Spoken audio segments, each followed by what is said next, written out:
Good morning, everyone, and thank you for joining us today. We want to thank the Greater Nashville Technology Council for hosting us this morning, and we want to introduce our WiCyS Tennessee affiliate. WiCyS is Women in Cybersecurity and is the community to engage, encourage, and support women that are interested and want to participate in cybersecurity careers. The opportunity, it's a premier organization with an international reach dedicated to bringing together women in cybersecurity from academia, research, and industry to share knowledge, experience, networking, and mentoring. It was actually established in 2012 by Dr. Amberine Siraj of Tennessee Tech University through a National Science Foundation grant. WiCyS is a nonprofit organization offering many membership, sponsorship, and collaboration benefits, and we're excited to launch our WiCyS Tennessee affiliate today. So let's meet a few more members of our team.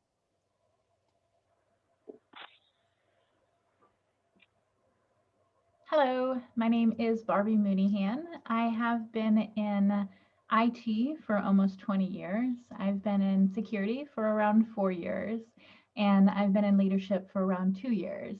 I have come from a majority of the healthcare background, but I did work in education as well in my early IT career.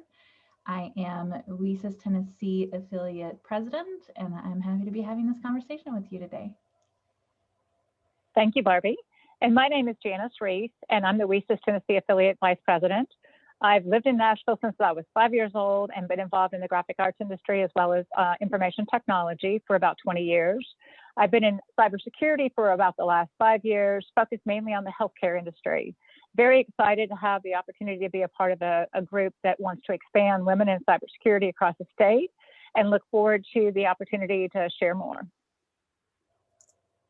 Hello, everyone. My name is Renisha Jones, and I am the treasurer here for the WiCyS Tennessee affiliate. I've been in technology for about 10 years, and for the most part, I've spent most of my career in education technology. I have a really big heart for working with the youth and introducing technology to them, cybersecurity especially, and working with underrepresented groups with earning certifications, career development, and just really getting their foot in the door in technology.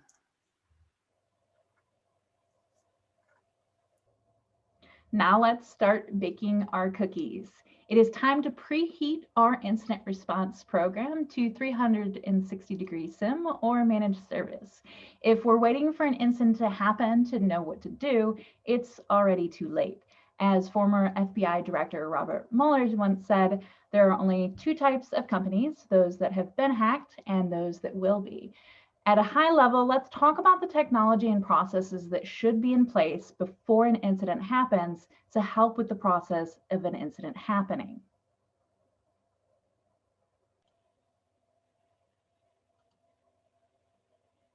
One of the most critical elements of effectively responding to an incident is having good log management.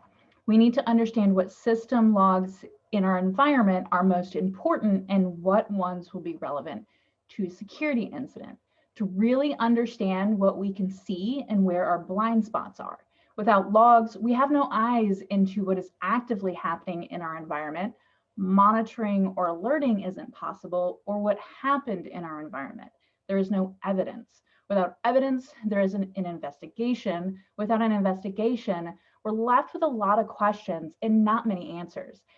Things like access logs or firewall logs, endpoint logs, email logs, these need to be in a single location and married to a good threat intelligence source or many threat intelligence sources if possible. That threat intelligence will keep us up to date with tactics, techniques, and procedures, those TTPs that attackers used, are currently using, or potentially will use in the future. We take this log management and threat intelligence and build good monitoring and alerting around it, ingesting those TTPs and indicators of compromise or IOCs into the logs. But looking back on how attackers have historically attacked us doesn't always help us in knowing that they're currently attacking us. Create baselines of how the environment is supposed to run or look, to understand what thresholds to set to know when something is out of the ordinary. We can go a little deeper in the logic and look at the behavioral indicators as well, looking for suspicious activity as either asset or user activity, such as calculator trying to make a call out on the network, or maybe a little more complicated, like if explorer.exe calls mshta.exe from a legacy location, such as program files x86, then tries to run a PowerShell script. That legacy location should at least trigger some questions, as it should be running from program files. While 90% of the heavy lifting of monitoring and alerting can and should be done automatically, realistically, not everything can be logicked or programmed out. That's why we need amazing experts like you in the field to help understand threats and to manually threat hunt.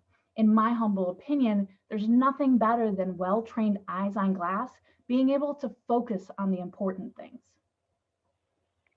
And the reason that's so important, at the average time, according to IBM in 2019, to identify a breach was 206 days.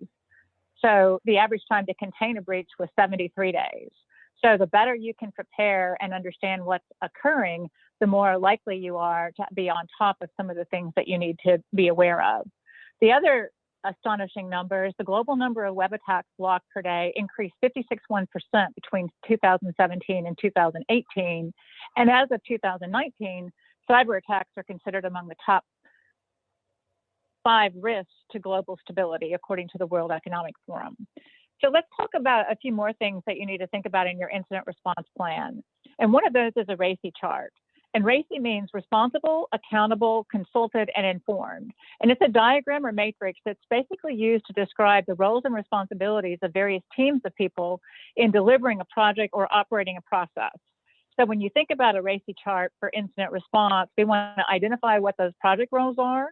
We want to understand and identify the project tasks or deliverables. We want to assign the RACI to each role and task. And we want to agree on how this is going to work with your team, along with understanding who the core project stakeholders are, and then make it useful throughout the life of the project. And the other reason this is important is that you want to be able to utilize the RACI chart as an example when you go through something called a tabletop exercise.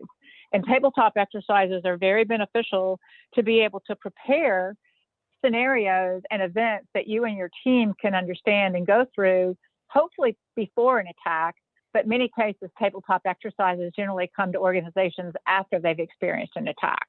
So some of the things you can do with a tabletop is you can identify your talent and process and tools that need to modify or have an improvement. And you also can try different scenarios. So we have a handout we're providing you today after the webinar. We've got 6 different exercises that are in this particular handout around different scenarios you and your team can go through as an executive leadership team, so you understand some of the roles and responsibilities related to the RACI chart, but you also understand some of the scenarios and some of the things that need to happen. Thanks, Janice. Now, understand that while we prepare and have steps to follow, incident response is not linear. Oftentimes, we need to back up steps, reassess, skip forward, depending on the circumstances. An IRP helps to know the steps and work through the issues in a calm and rational way. It's incredibly essential to have a strong relationship inside of our organization and with our vendors and partners, so that in the heat of the moment, we can move as a unit. Our legal representation, our privacy representation, HR, marketing, communications, IT operations and service lanes, finance, organizational strategy. We need to make sure these big players are all in sync and know what to do when the time comes. We've preheated and preheated, and now the day has come that we get a notification of a potential incident. This could come from an internal alert or from an external source, such as the FBI or a security company. To understand the potential severity and how to react to it, we must understand what happened. So we start by collecting the logs, files, such as potentially malicious files, and other evidence. I do want to stress the importance of understanding your resources, abilities, and the legal considerations when handling evidence. One call out that I have is to identify any incident response, legal, or public relations retainers that your company has. Having an external source to help you through the process, balloon your team's ability, and to provide non-biased analysis can be company saving and priceless. Please ensure that your contracts have confidentiality clauses built into them. Also, ensure you are following any agreements you have in place with your insurance company. They may have preferred vendors and or processes to follow that, if missed, can void your ability to make a claim. The last caution that I'll share is to ensure you are handling any and all evidence appropriately. A misstep can be costly for the company, making the evidence inadmissible in court.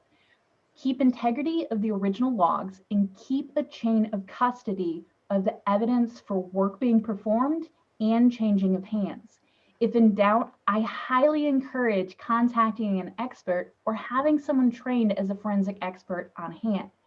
Renisha, let's talk a little deeper into the preparing of our wet and dry ingredients and the order of log and evidence collection. Thank you, Barbie. Well, one of our main goals when responding to an incident would be to capture and preserve the data within the logs. And you want to prioritize that based on the volatility. When we talk about volatility, we're talking about the likelihood that that data may be destroyed or damaged or lost in the event of something such as a power outage. The events within those logs allow us to really develop a story around what events had taken place. So it's super important that we maintain that data. And when we compare that to our analogy of baking cookies, if you think about it, the way that you handle the wet ingredients is a lot different than the way that you would handle the dry ingredients. Like, for example, you're least likely to collect and store your eggs, milk, and butter the very same way that you would your dry ingredients, such as your flour or your baking soda. It can be kind of compared more to things like the data in the network connections or current running processes. Those things tend to go away once there's a power loss. So it's important to try to capture that immediately and quickly. Other things such as the data that's stored on our hard drive. In the event of a power loss, you won't lose all the content on your hard drive. So there's, although you definitely want to capture and preserve it, you can do so with a little bit of less sense of urgency when compared to other processes. Once you've gathered all of your ingredients, you can then focus on following the directions. As we prepare our ingredients, we need to follow the recipe to start putting those ingredients together, mixing them to create the story around what happened. Privilege and confidentiality are critical in the midst of an incident. We must be able to control the flow of information to protect the organization, to protect its reputation, and most importantly, the data it's responsible for defending. It's necessary to create locations, physical or now in the pandemic, online, that are safe and secure. Having a central war room that our incident response team can stay in contact, our legal representative reading each person into the incident as they join, is critical in keeping a flow of communication. As we're working through the data, assigning out roles, starting to put those pieces together, assign an individual to document and timestamp everything, pulling all of the information into a central location. If possible, I highly recommend this being their only priority, as this will become our report with all of the what's and how's and when's, where's and why's. This person needs to be included in everything. And within that, just like the confidential location to have conversations, it's also imperative to have a confidential location to store logs, evidence, reports, communications, image files, the repository for the incident.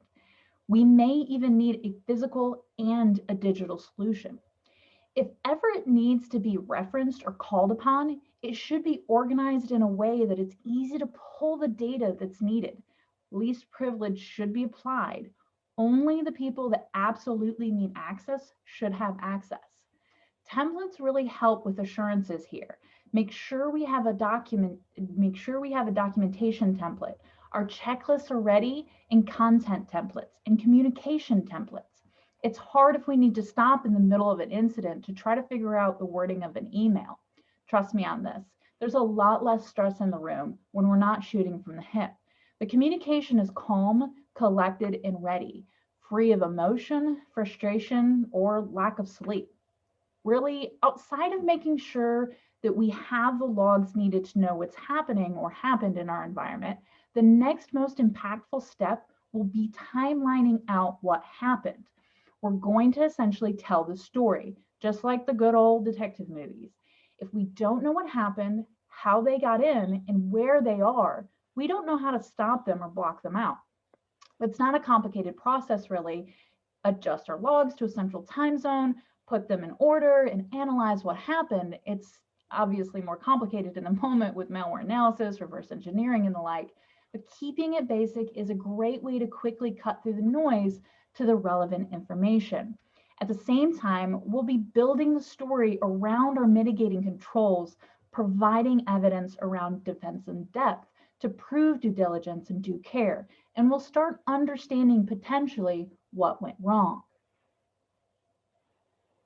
And if you work in incident response, you'll recognize this scenario all too well. It's Friday night and you just started the book you've been wanting to read for a couple of weeks when suddenly you hear your phone is buzzing. The text reads that the Security Operations Center escalated a security incident for an intrusion taking place on your customer's database. Not to worry though, you've prepared for the possibility of a data breach and you have an incident response plan ready. You've also been able to work with your executive team with tabletop exercises on scenarios. So they understand that most of these incidents are going to happen late at night or on the weekends and be very unexpected right when they're in the middle of doing something they really want to do. So the incident response preparation really can help you in both reducing your cost and reducing recovery times and improving your legal defensibility, along with providing a framework for continuous improvement.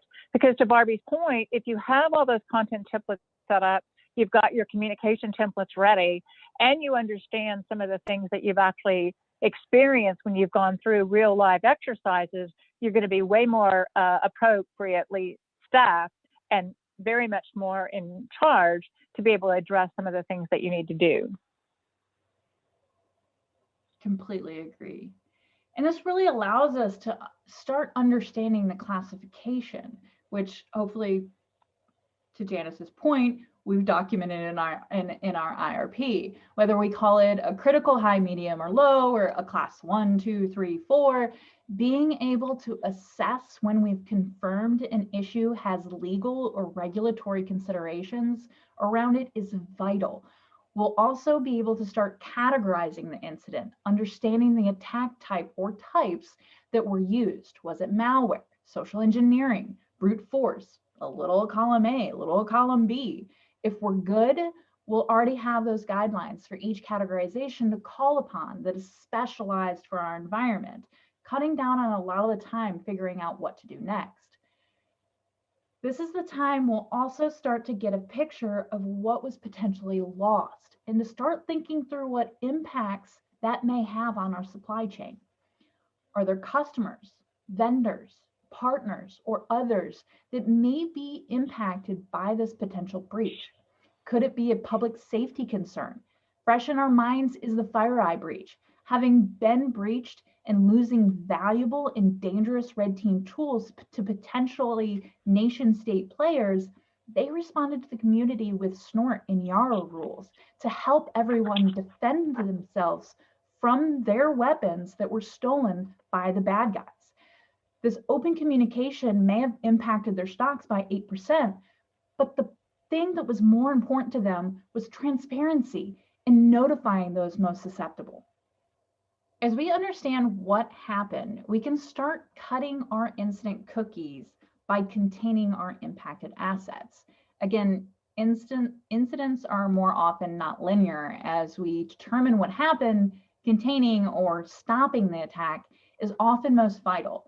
But just as a reminder, we may also consider in attacks like advanced persistence, if we have eyes on the attacker, we may hold off on containment to protect ourselves further, not tipping off the attacker. These are in-the-minute decisions that may need to be made, altering the course of the incident. But whenever possible, as soon as we can, containing the incident is priority, especially in the case of attacks that spread quickly. Really, we need to have the ability to contain each layer of our environment, having checklists in those specialized guidelines by attack type readily available. If you can't tell, there's kind of a theme here. This is incredibly significant because this is hopefully the stage that stops the attack. We need to know what controls can be put in place immediately and who to contact to have that done. I would also recommend to heavily document all of the changes we are making throughout the incidents, as many of these may only be temporary and will need to be reversed later on. So from the perimeter and extended perimeter strategy, we can stop the outbound communication from an infected machine. We can block inbound traffic. We can do IDS, IPS filters, set up web application firewall policies. We can null route DNS or fail over to backup link or switch to a secondary data center. Some of those internal strategies, we can set up switch-based VLAN isolation. We can do router-based segment isolation. We can do port blocking or IP or MAC address blocking. We can do access control lists. When we're talking about endpoint strategy, we can disconnect or quarantine the laptop. We can power off the servers, set up block rules in desktop firewall, block applications, files, and or processes from running, set up host intrusion protections. Also, consider any vendors or services we use. Do we need to disconnect or quarantine from outside sources? Another line of attack in defense is our service lanes. These are critical because they both have the power to protect us and often the keys to the kingdom. Make sure we have containment strategies for this layer, whether it be communications, additional layers in protocol for password resets, removal of control. They are a communication tool, administration tool, and a technical control. They can also be intentionally or unintentionally some of the most dangerous individuals in the company. Use them wisely. When you think about incident response processes, they often only focus on the technical aspects of proper procedure. While we've already included escalation points to management and can foresee direct lines with the legal and human resource departments, there's one crucial element that is frequently overlooked: communicating with your stakeholders. One common data breach risk is the type of news spreading fast, and it's often uncontrollable. Your incident response training and plans can prepare for a data breach, but they will not help you if, as a result of a miscommunication, your entire focus is on damage control instead of explaining what exactly has happened. It is essential that you remain in control of communications of this nature during and after a security incident. The PR team for your organization is exactly the team that can help you accomplish this, but some planning and preparation will be necessary to ensure their support. This is where your PR team can provide valuable input, as they have already established these communication channels and should have a good idea and understanding of stakeholders' expectations. So you want to be able to verify with your PR team which types of incidents, based on impact or severity, will require their involvement. It's also essential that the incident response team and the communication team are on the same page. So make sure your taxonomy is understood by the PR team. Again, appoint a dedicated technical liaison for the communication team who can assist with the translation of technical concepts into language that is clear and understandable by the intended audience. During this communication process, you need to include controls that help you decide which parts of the incident you want to disclose. Remember that making a public statement means letting attackers know that they have been discovered. This could cause them to erase their tracks or conduct further retaliation attacks.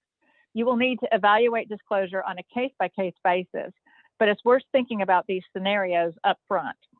Your process should also include verifying whether your internal teams can handle the communication flow or if external help will be required, especially after the incident. And once we've implemented our strategies, make sure we validate the strategy and monitor its effectiveness as we go along. Now that we have the impacted assets cut out, it's time for our teams to start baking by remediating the damage and putting in mitigation controls to prepare to come back online. Now that the issue is contained, we can concentrate on remediation of the impacted assets, whether that be reimaging or resetting the device to whatever our configuration baselines are, or performing additional malware analysis to rip everything out manually. We may need to rewrite code, rebuild databases, or completely reconfigure tooling, such as an organizational unit in Active Directory. It's also time to start putting mitigating controls in to stop that type of attack from continuing once we remove the containment or from happening in the future. Sometimes this is something as simple as reinstalling endpoint protections or turning off incoming RDP connections. Oftentimes it is reconfiguring tool sets more effectively or efficiently, or putting in net new technical controls. In the cool down, it's time to recover and ensure that we have reported to the appropriate authorities in a timely fashion within state and country requirements. One of the first things in the cool down stage will be to do an assessment of our ability to continue operations. Are there any contract requirements that would delay restarting? Is there anything that would need to be addressed before reopening? With the remediation and mitigation confirmed and in place, it's time to start reversing the containment strategies as applicable. Remove the devices from quarantine, allow the flow of traffic, remove any emergency access that was granted, move off any off-site locations, and start bringing the organization back online. And in your communications, always take responsibility for what happened and provide an indication of what steps have been or will be taken to protect your customers and how the situation could influence your service to them.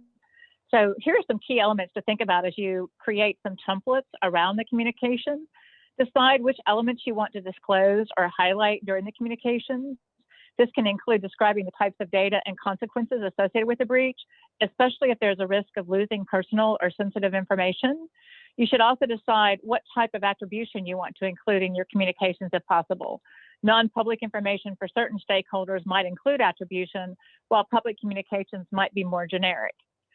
Always use the traffic light protocol in your communications and verify that your stakeholders understand the schema. It may be expedient to share the schema across your channels as part of your incident response preparation. Be aware that some communication can have legal consequence, as a public statement may be admissible in court if a lawsuit is filed, and it could have impact on your insurance with your cyber insurance carrier. Be sincere about what happened. Don't create templates to downplay an incident, as this can be disrespectful to your customers. And if you're still searching for answers, be honest and say so. Make sure your template can include contact information for stakeholders to reach out if they have additional questions. And remember to tune your communications for social media. Twitter messages might be different from Facebook posts or press releases.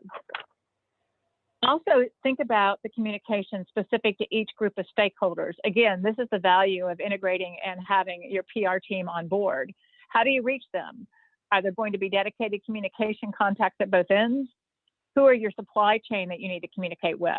What's the level of technical detail will they expect? What's the expected frequency of the information?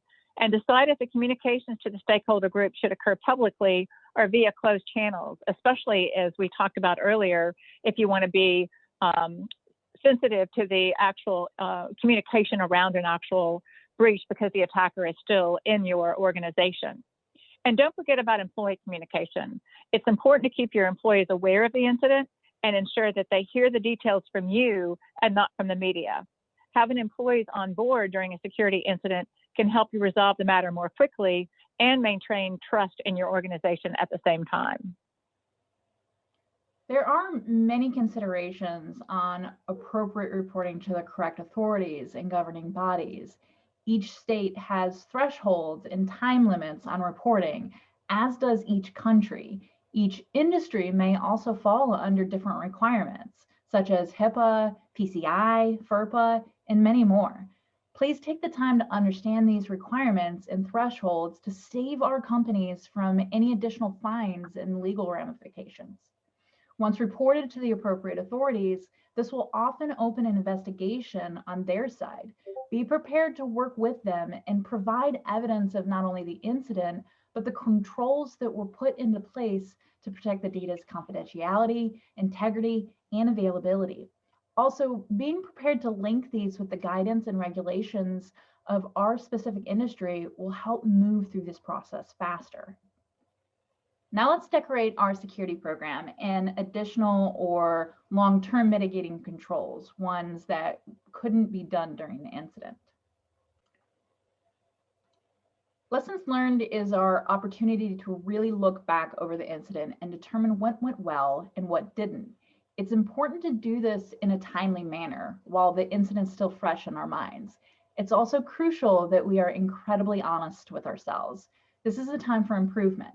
Were there times that we were spinning our wheels? Were there teams that delayed or didn't understand their part or the priority of the incident? Was there visibility into what needed to be seen to create the story, contain the incident, remediate and mitigate the damage, and recover? Are there larger company-wide operational improvements that need to be made, such as patching? While there are financial implications for any and every cybersecurity incident, the cost of damage to a company's reputation is simply immeasurable. Having a layered approach to cybersecurity, thinking outside the box, and staying up to date with all security best practices, tools, and technologies is critical for any organization. WannaCry in 2017 brought critical awareness to the need for cybersecurity organizations to be aware of patching vulnerabilities. Most people are not aware that 60% of breaches involve vulnerabilities for which a patch was available but not applied. In a couple of other incidents that were fairly significant around the 2017 time period, the NotPetya cyber attacks, being able to look at logs and some of the capabilities of log collection and monitoring that we've spoken about were actually very valuable in getting adequate log collection in supporting both NotPetya and the Bad Rapid ransomware attacks that took place.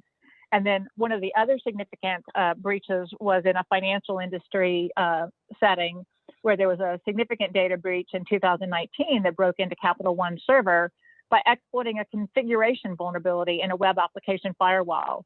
Again, personal information of more than 100 million people were accessed, but applications and services involving the cloud need scrutiny, and the firewall needs to regularly be assessed. And in this case, configurations needed to be restricted in reference to what took place. Thanks. And through all this, I would recommend or consider bringing in an outside party to perform the lessons learned. They often offer not only that good outside perspective, but a safe space for the teams to be more willing to be open and honest. Remember to document your lessons learned and set up projects around what comes out of it. Data is just data without some kind of action around it. And now let's look back on the full recipe. So we preheated our logs and our procedures. We prepared our logs and file ingredients. We followed the directions for mixing our ingredients. We cut our impacted or contained our impacted asset cookies. We baked our recovery and our mitigation. We did cool down with recovery and reporting, and we decorated with lessons learned and additional mitigation. We hope that this webinar helps you to be better prepared in the event of a security incident. So thank you for joining us today. And please be on the lookout for a reference guide with all the wonderful resources surrounding responding to a security incident, as well as a link to the recording so that you can watch this at a later time. We'd like to give a special thanks to the Nashville Tech Council, as well as to everyone in WiCyS Tennessee that contributed to this webinar, as well as our presenters, of course. For more information on how to join or partner with WiCyS, please be sure to visit wicsys.org/join. And we hope that this was helpful and beneficial, and we look forward to connecting with you guys in the future.